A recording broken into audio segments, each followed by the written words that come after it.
So, as you know, I am doing the Jai Institute at the moment to become a fully certified parenting coach, and I am edging closer and closer to becoming certified, and I am so excited. I am loving every single moment of it. It truly is transformational.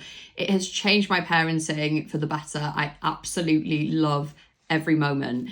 And as promised, I am going to be sharing some little tips and tricks, some things that I picked up along the way to hopefully help you guys with anything that you're going through, because they certainly have helped me. Today, I want to talk to you about the different parts of the brain and what happens to your little one when they are going in a tantrum. So here is my incredibly poor drawing, almost looks like a kidney bean, of a brain. So when it comes to child development, we typically look at the child's brain in three different parts. We have the survival brain, which is this part here. That actually develops when a child is born. That has your breathing in there, your digestion, but it also has fight, flight, freeze, and fawn. The next part of the brain to develop is the emotional brain. That starts to develop anywhere between 0 to 5. That holds facial recognition, expression recognition. Obviously, it's very emotional. It also sensory processing part of the brain as well. Then you have the thinking brain. This part of the brain is so important, and it's this part of the brain that doesn't start to develop until a child is anywhere from 5 to 6 years old,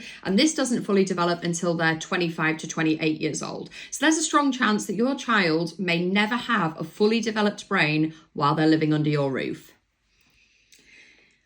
Love that for us. Thinking brain is the logical, rational side of the brain. It's empathetic. It has the attention span. It has planning ability. So what happens to a child when they are having a tantrum? The thinking brain, the emotional brain all go offline, and the child refrains back into their survival brain.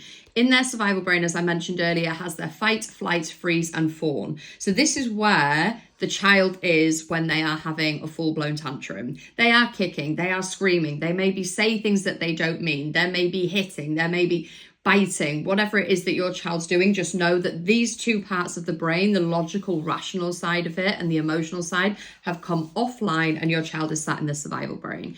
This is why it is so important when your child is tantruming to not come at them with your online, logical and thinking brain. Because us speaking logically to a child whose logical brain is offline is words in one ear and out the other, and actually can make the child's tantrum even more. So what do we do in a moment of a tantrum when our child is in that survival brain? We want to keep our brains online as far as the logical and rationing. We want to not go into our survival brain, and we want to stay regulated, stay present. Connection is the biggest thing when it comes to tantrums. Now, connection can look like a hand on the back. It can look like a cuddle. So if your child doesn't want to be touched, doesn't want words spoken to, just simply looking at them and just having that empathy through facial expression is equally really important. When you then have that connection with your child and you are holding them, you will just feel their body will start to just relax a little bit more. That rational thinking brain and that emotional brain will start to come back online, and your child will regulate. And that is called co-regulation. I hope this helps.